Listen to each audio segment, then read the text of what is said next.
इस वीडियो में मैं मेरे सोच से बाहर किसी प्लान से बेहतर कुछ ऐसी चीजें एक्सपीरियंस करूंगा जो आपने पहले कभी सुना भी नहीं होगा।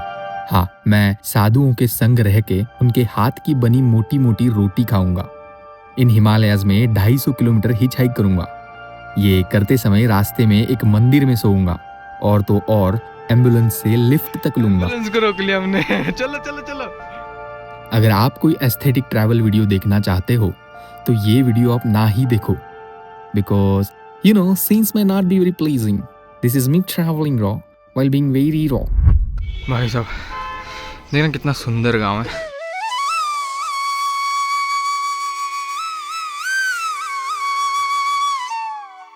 हिमालयाज में 60 किलोमीटर पैदल चल के एक फ्रोजन लेक चढ़ने के प्रयास में खुद का ऑलमोस्ट जान गंवाने के बाद सफर के इस पन्ने ने बिट्टू भैया और स्वामी जी के संग मुझे ले आया था केदारनाथ वैली के बगल में बसे एक छोटे से गांव Triyugi Narayan. Look at this temple. कहते कि ये केदारनाथ से भी पुराना मंदिर है। देखना ये जो उसके ऊपर कुछ टाइल्स से लगे हुए हैं ना, ये शायद बने होंगे कॉपर के, आई गेस है, क्योंकि वहाँ पे ऊपर ग्रीन कलर वाला मेरे को थोड़ा सा कॉपर का करोजन लग रहा है। तो सकते हैं कॉपर के प्लेट से। सोचने की बात है। देखो भाई, केदारनाथ से भी पुराना मंदिर है, आज भी अनटचड है। ये मंदिर नॉर्थ इंडियन नगारा स्टाइल ऑफ आर्किटेक्चर को डिस्प्ले करता है जो लगभग पूरे उत्तराखंड में पाया जाता है। इनमें एक्यूरेसी नहीं है लेकिन इतनी ऑथेंटिसिटी है ना, इसमें दिख जाता है कि जब बनाने वाले थे इतने मतलब स्पॉन्टेनिटी से डिसीजन लिया होगा उन्होंने कि ये पत्थर डालेंगे वो पत्थर डालेंगे। ब्यूटीफुल। इस गांव में वो सब चीजें थी जो मेरे सपनों के पहाड़ी गांव में हुआ करते थे।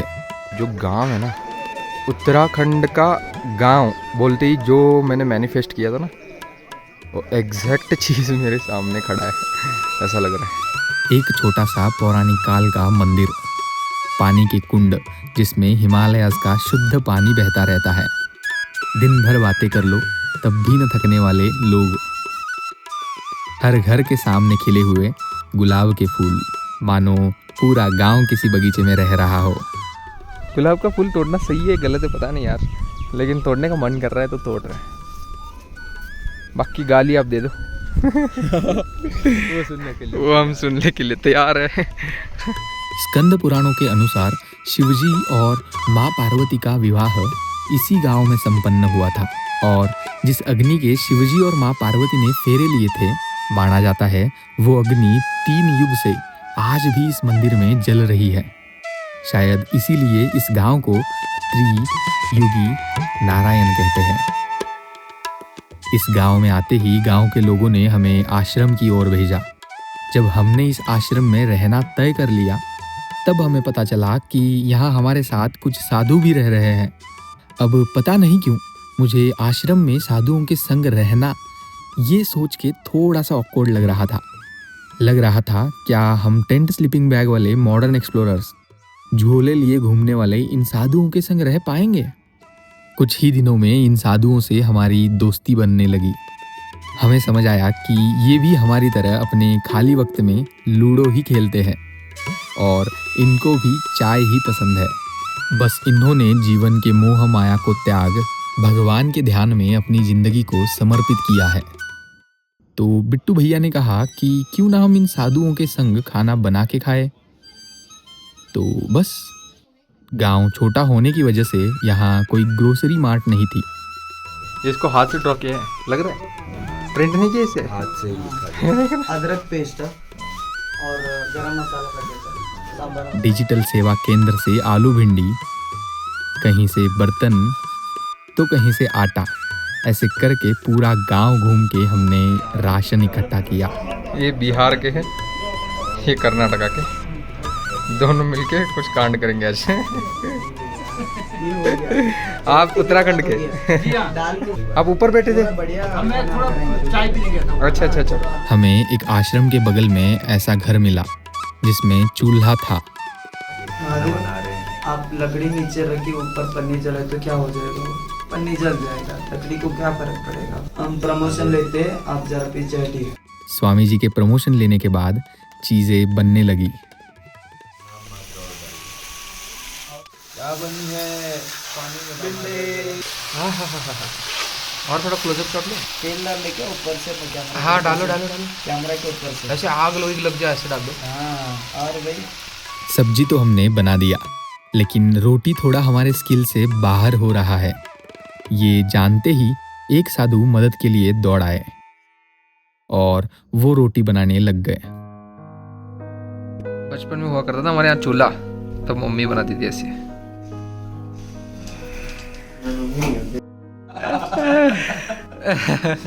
मम्मी खिलाती थी बना के, जा मैं खिला रहा हूँ। कौन ही सोचा होगा त्रियोगी नारायण में आके मैं साधुओं के हाथ से खाना खाऊंगा। इनके इस मोटे मोटे बने रोटियों को टिक्कड़ कहते हैं और ये दिखने में चाहे मोटे हो लेकिन खाने में बहुत ही स्वादिष्ट थे। खाना खाते खाते हमने इन साधुओं से कई बातें की। उनकी एक बात मुझे बड़ी पसंद आई, ज्ञानी से ज्ञानी मिले करे ज्ञान की बात, मूर्ख से मूर्ख मिले के मुक्की के थाप के लात। वो कुछ ज्यादा अलग नहीं थे। इनफैक्ट इस जिंदगी के राह पे सभी जीव जंतुओं के संग दयालु भाव से चलना पसंद करते हैं। इन योगियों के संग आश्रम में रह के मैंने योगियों को देखने के नजरिए में बदलाव पाया था। हेलो एवरीवन, हर हर महादेव। अरे महादेव दोस्तों, यहाँ पर आज धूप निकला है। जब धूप निकलता है तब हमारा सबसे पसंदीदा काम होता है स्नान करना।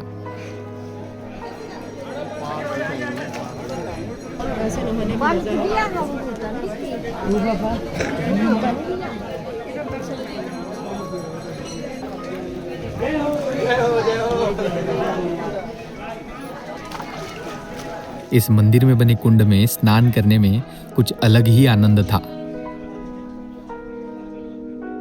नहाने के बाद हम इस गांव को घूमने निकलते। हाथ मिलाने के नमस्ते करे, शायद कहना चाहते हैं हाथ मिलाने से अच्छा नमस्ते करे। समन्या समन्या क्या बोलते हो? समन्या बोलते हो? नमस्कार। तुम कण छे? हाँ हमने ठीक छा ठीक छा। अभी सीख रहे हम गढ़वाली थोड़ा थोड़ा। इतना बढ़िया दुकान नहीं। इस टाइम में पीछे हटके दुकान को देख हमसे रहा नहीं गया। टेलर से बातें करके हमें समझ आया कि यहाँ 4 महीने बर्फ पड़ती है और लोगों को सिर्फ 8 महीने ही काम करने को मिलते हैं। खेती भी आपकी? अच्छा, वो भी बंद हो जाती है खेती भी तो। कितनी धीरे है ना जिंदगी यहाँ पे। साला हमारी 1 साल कम पड़ जाते हैं पैसे कमाने के लिए। यहाँ पे देखो आराम से चलता है सब कुछ। टेलर की दुकान से लाई हुआ है। आपको कुछ करवाना है इस मशीन पे?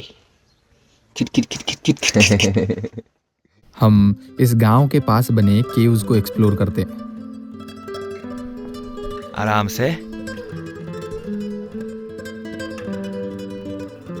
इन तक पहुंचने का रास्ता घने जंगलों से होकर गुजरता है। मदद करूं या वीडियो बनाऊं? वीडियो तो बना रहे हो। इन केव्स में सदियों पहले साधु और महात्मा लोग ध्यान लगाते थे। पता नहीं क्यों मुझे ऐसी जगह हमेशा फैसिनेट करती है। अब कितना सुंदर एक कैटल है, गाय है। हार्वेस्टिंग चल रहा है यहाँ पे, हार्वेस्टिंग, जौ का हार्वेस्टिंग। हम घूम ही रहे थे तभी एक दादी ने हमें चाय पे बुलाया। इस गांव का रहवासी बनने का क्या तरीका है? वासी बनने के लिए प्रमाण पत्र बनवाना पड़ेगा। चलो बनवाते हैं। दादी जी के परमिशन से हम एक फूल तोड़ रहे गुलाब का।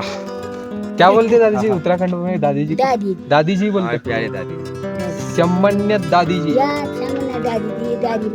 चलो मेरे दादी जी को दिखाऊंगा, वो खुश हो जाएगी।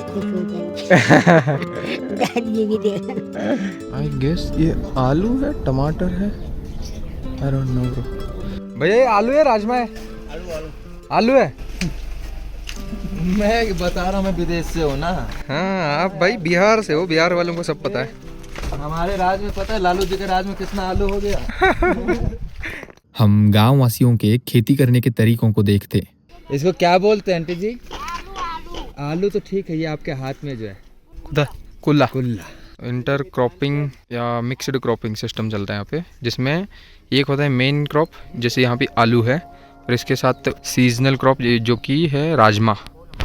जो राजमा उसको लकड़ी लगा के ऐसे वो ऊपर तक उगते हैं, और ये आलू है ना, अब ये पिघल जाएंगे, ये बोल रहे पिघल जाएंगे, पता नहीं ये वर्ड ऐसा क्यों इस्तेमाल कर रहा है, शायद सूख जाएंगे, ऐसा कुछ होता होगा, पता नहीं मेरे को। यहाँ पे 5 क्रॉप्स चलते, पहला आलू, दूसरा राजमा, तीसरा जौ, चौथा गेहूँ, और 5वां चलता है कुकुम्बर। बाकी सब कुछ आटा तक सब कुछ खरीद के ले आते हैं यहाँ पे, आटा भी खरीद ले आते हैं यहाँ पे लोग। और यहाँ पे पड़ता है लगभग 4 महीने बर्फ़, तो इतनी बर्फ़ पड़ी रहती है यहाँ पे, इतनी हाइट तक, कमर तक। तो तब इन लोगों का सर्वाइवल हो जाता है मुश्किल, तो ये लोग स्टोर करते हैं ऐसे। ये देखो एक स्टोर रूम है इनका, यहाँ पे गाय के घास वगैरह होते हैं ना, रखते हैं। कभी एक दूसरे के संग चाय पे बैठ के बातें करते, तो कभी गांव के दूसरे छोर से दिखने वाले इन सुंदर पर्वतों के पास जाके बैठते। देखो कितने माउंटेन्स है, एक के पीछे एक, एक के पीछे एक, एक के पीछे एक, लाइन लगा के माउंटेन्स है। और जो आखिरी पहाड़ है वो है केदारनाथ, ऐसे बोल रहे लोकल। भाई सब्सक्राइब क्लियर हो गया। पहाड़ों के नज़ारे देखो थोड़े से, ये जगह ना इतना धोखा दे रहा है मेरे को, हर सेकंड कलर बदलता है, देखो। वाह। जैसे जैसे मौसम साफ होता वैसे वैसे यहाँ के नज़ारे सुंदर होने लग जाते, और जब ऐसे होने लग जाता है तब हम समझ जाते कि यहाँ से निकलने का वक्त आ गया है, वरना ऐसे जगहों से निकलना नामुमकिन हो जाता है। Camera and doing any justice. Triyugi Narayan से निकल हम बद्रीनाथ के पहाड़ों की ओर बढ़ने लगे। बताओ कहाँ जा रहे हैं अब हम जा रहे हैं बद्री विशाल। ये भैया सोनप्रयाग है, कैसे जाओगे बद्री विशाल? देखते जहाँ तक गाड़ी मिल जाएगी। इनकी बैग देखो, बद्री विशाल चल के जा रहे हैं अब हम सोनप्रयाग से, बस ही नहीं मिल रही। अब क्योंकि केदारनाथ की यात्रा जोरों शोरों से चल रही थी, किसी बस का मिलना मुश्किल था। बद्रीनाथ इन गढ़वाल हिमालयाज में यहाँ से अभी भी हमसे लगभग 250 किलोमीटर दूर था। हमने हिच हाइक यानी कि जो व्हीकल मिले उससे लिफ्ट लेके सफर को आगे बढ़ाते रहने का सोचा, और तभी एक ट्रक रुक गई। बताओ कल मैं सोऊंगा। आज क्या करना है स्वामी जी? आज का काम इतना है कि हमको बद्रीनाथ पहुंचना है। टाइमिंग का लिमिट नहीं है, कैसा भी पैदल निकलो, दूसरे गांव से बैलगाड़ी पकड़ो, बैलगाड़ी चल जाएगा, गाड़ी पकड़ो, कैसा भी जाओ, आज बद्री पहुंचेंगे। इतना लंबा सफर मैं पहली बार ही हिच हाइक कर रहा था, तो ये मेरे लिए नया था। धीरे धीरे शाम ढलने लगी थी, बारिश बढ़ रही थी। अब गाड़ियों का मिलना मुश्किल था और हम गाने लग गए। केसरिया रंग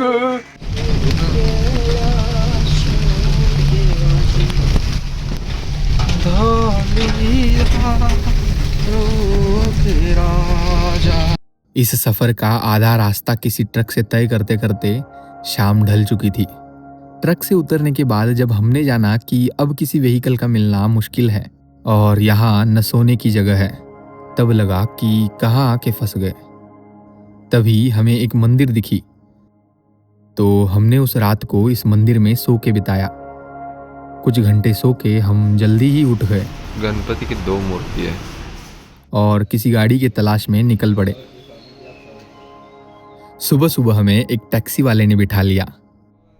उसमें हमने कुछ गाया, महावीर विक्रम बजरंगी, कुमति निवार सुमति के संगी, और कुछ टैक्सी वाले ने बजाया।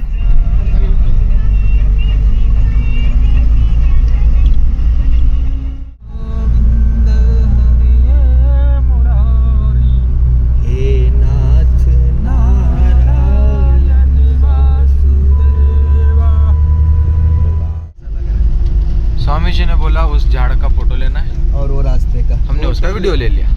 फोटो चाहिए था मुझे।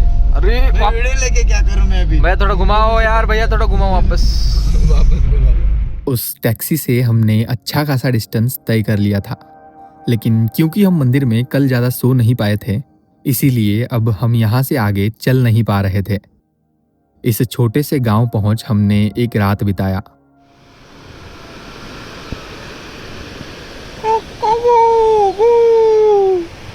Yesterday we fetched our tent here at night. हमको ये नहीं पता था कि यहाँ का नज़ारा कैसा है। सुबह उठने के बाद ना सब लोग एक 15 मिनट इस नज़ारे को देखते बैठे।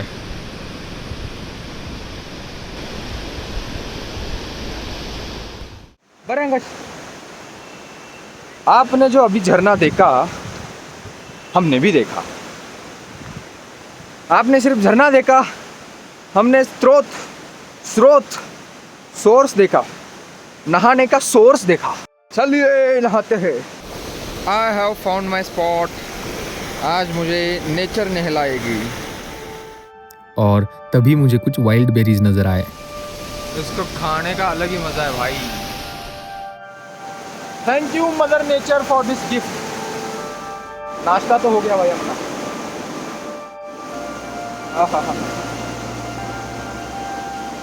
कम से कम 100 तो खा लिया मैंने। इसका अगर साइड इफेक्ट होगा ना कुछ तो मैं यहीं लेट रहा हूँ।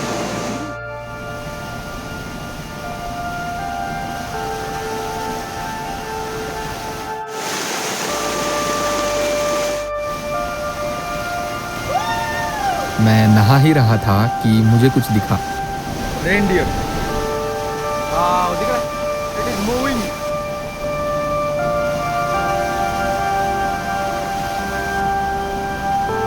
कहाँ पे है? कहाँ पे है? आओ।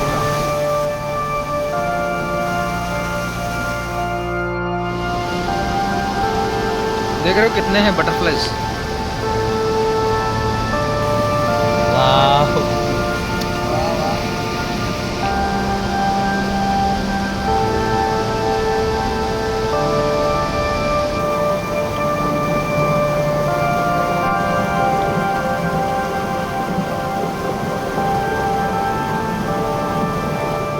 आज हमें बद्रीनाथ पहुंचने की कोशिश करनी थी, क्योंकि अब रास्ते और वेदर दोनों ही कठिन होने वाले थे।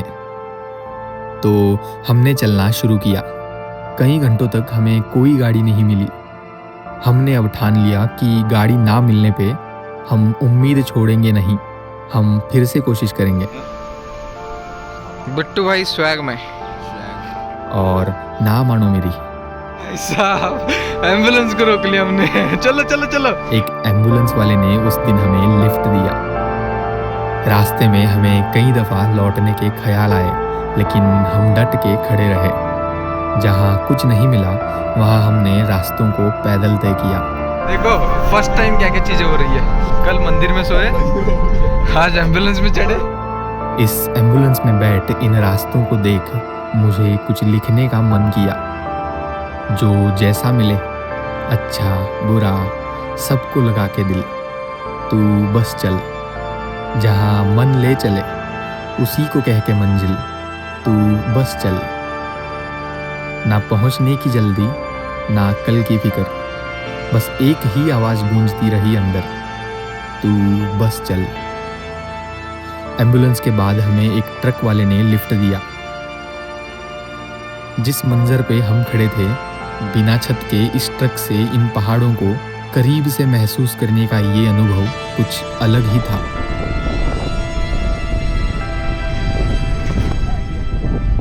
ठाकुर जी, बाबा जी।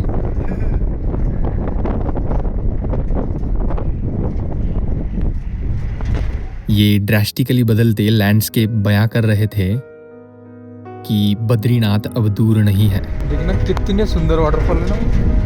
वो देखो वर्ल्ड्स लॉन्गेस्ट वाटरफॉल। सीधा हेवन से गिर रहा है। भगाओ भैया, हेलीकॉप्टर आगे जा रहा है। ऐसे किसी जगह पे कुछ दिन रह के, उस जगह के लोगों से बातें करके, मंजिल को भूल रास्तों का मजा लेते, उस जगह को महसूस करने वाला ये स्लो स्टाइल ऑफ ट्रैवलिंग अब मुझे पसंद आ रहा था। इस सफर पे मैंने पहली बार ही कुछ चीजें की है, जैसे किसी आश्रम में रहना, साधुओं के हाथ की बनी रोटी खाना, किसी मंदिर में सोना, एम्बुलेंस से लिफ्ट लेना। ये सब मैंने पहली बार ही किया है। थोड़ा सा एम्बैरेसिंग जरूर था, लेकिन इन दोस्तों के संग वो एम्बैरेसमेंट कहीं छुप जा रहा था। हाँ, ये सब मैं अकेले करने की काबिलियत रखता हूँ, पर मैं पूछता हूँ क्यों? जब हम इंसान कम्युनिटी में रहने वाले लोग हैं, तो क्यों ना हम थोड़ा सा खुल के इन अनजान लोगों के संग कुछ रास्ते चल ले। फिर जो मज़ा आता है वो अलग ही होता है। शायद इसीलिए कहते हैं, सही वक्त में सही संगत का होना जरूरी होता है। जैसे कृष्ण के संग अर्जुन का युद्ध आसान हुआ, वैसे इन दोनों के संग मेरा ये कठिन सफर बहुत आसान और मजेदार था। इस सफर में आगे क्या होगा इसका मुझे कोई अंदाजा नहीं है। ये सिर्फ एक सफर नहीं, ये आज़ादी है, उन रास्तों की आज़ादी जहां मंजिलों से ज़्यादा सफर मायने रखता है।